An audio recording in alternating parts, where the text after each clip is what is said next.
Starting next week, crews are transforming part of a major road between Champaign and Savoy. Tonight, people in those cities can learn how the changes will impact them. WCIA3's Emily Braun is live in Champaign now. Emily, what area is this? Christy, we're talking about Prospect Avenue between Windsor Road and all the way down to Curtis Road between Champaign and Savoy. Public Works crews say when it's all said and done, this area is going to look and feel a lot different. So here are some of the things that crews are going to be adding. First of all, they're going to be widening the street to 3 lanes of pavement. They're going to be adding street lights as well as bike lanes and storm sewers, and they'll also be improving the sidewalk. So they're going to show some people some drawings that demonstrate some concepts of what they'll be doing. Here's what that looks like.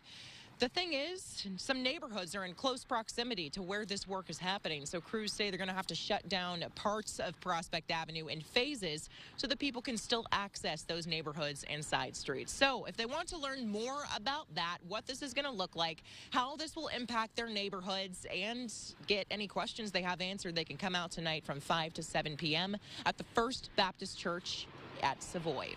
Live in Champaign, Emily Braun, WCIA3, your local news leader.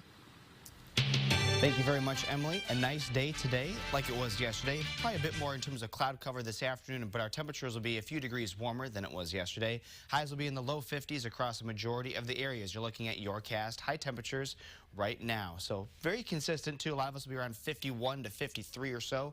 And then overnight tonight, we'll have cloudy skies with some rain showers coming through. Low temperatures tonight will be mild again. We'll be in the low 40s, primarily across central Illinois. Some spots, though, could actually stay into the middle 40s. So a mild night is expected with clouds on the increase, as you'll see here with Future Track. So going through the day today, we are good. We are looking at a nice sunny day, and temperatures will be able to get into, like I said, the low 50s for highs. This evening, though, cloudy skies are here, and rain showers will be coming through, but we'll likely see most of our rain coming in after midnight tonight, and that could make for a soggy drive to work and school on Wednesday morning, as you're noticing there.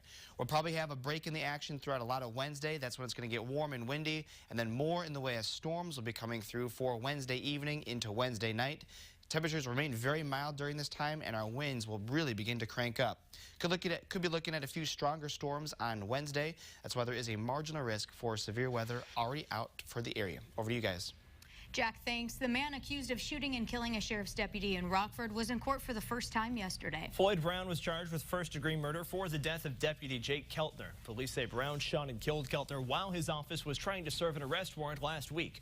Brown led police on a chase to Logan County, where he barricaded himself in his car before being arrested. He could face the death penalty because he's charged in federal court.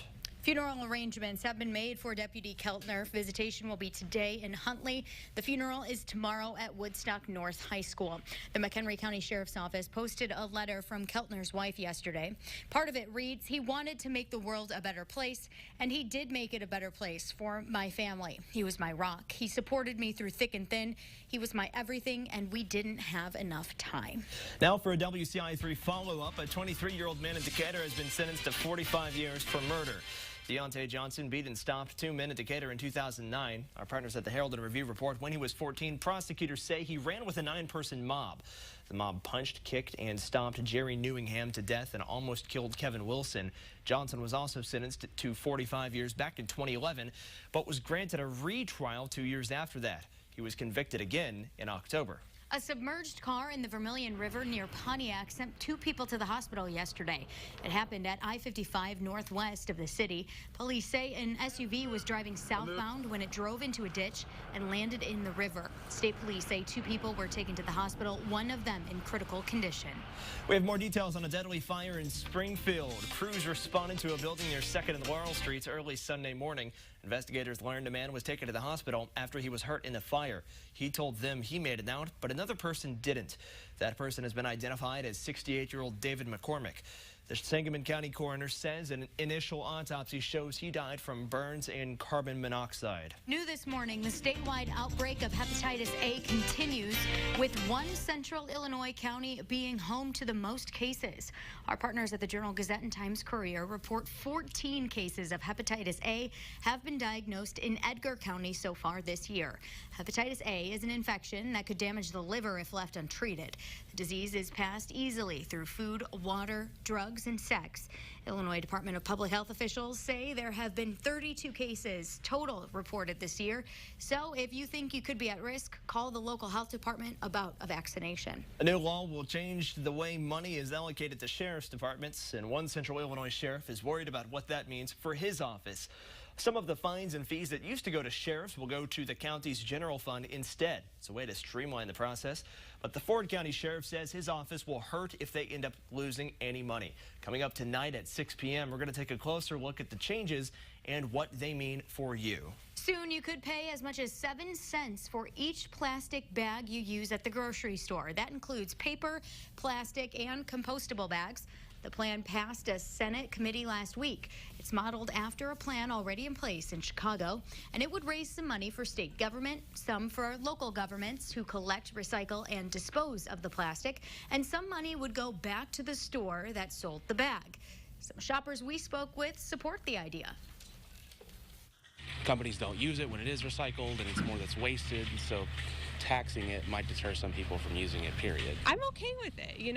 I think I'm okay with it. I'm all for, better environment and providing a better future for our kids. The current plan would include 2 cents to the state's general revenue fund, 2 cents to the grocery store or retailer, and 3 cents to the local cities and towns to help them collect and recycle plastic and other hazardous waste. That will wrap up the morning show on WCIA 3, but coming up when we make the switch to WCIX for the 7 and 8 o'clock hours of the morning show. Dr. Michael Kuhlenschmidt is going to be here. He's making the morning rounds. We're talking about MS Education and Awareness Week. Plus, we're cooking up some good food that's good for you. Laura Jacobs' chicken and kale pasta bake is coming up in Food Facts. But before we get to all that on the X, let's get one last check of our 7-day forecast. Thanks, Christy. We've got a nice day today. Temperatures will be coming in at 51 with partly cloudy skies. It does get warmer for Wednesday and Thursday. You're noticing those 60s. Showers and thunderstorms are likely on Wednesday. The strongest winds that we're expecting, which could be out of the southeast, turning southwest, over 50 miles an hour will most likely be Wednesday night into Thursday. The good news is the day that everyone probably is really caring about, Sunday, St. Patrick's Day, sunny, Yeah. I-53. Not too bad. Yeah. All right. Well, windy this week. Windy is very correct. You ever feel like a plastic bag drifting through the wind? It's gone. Stop it.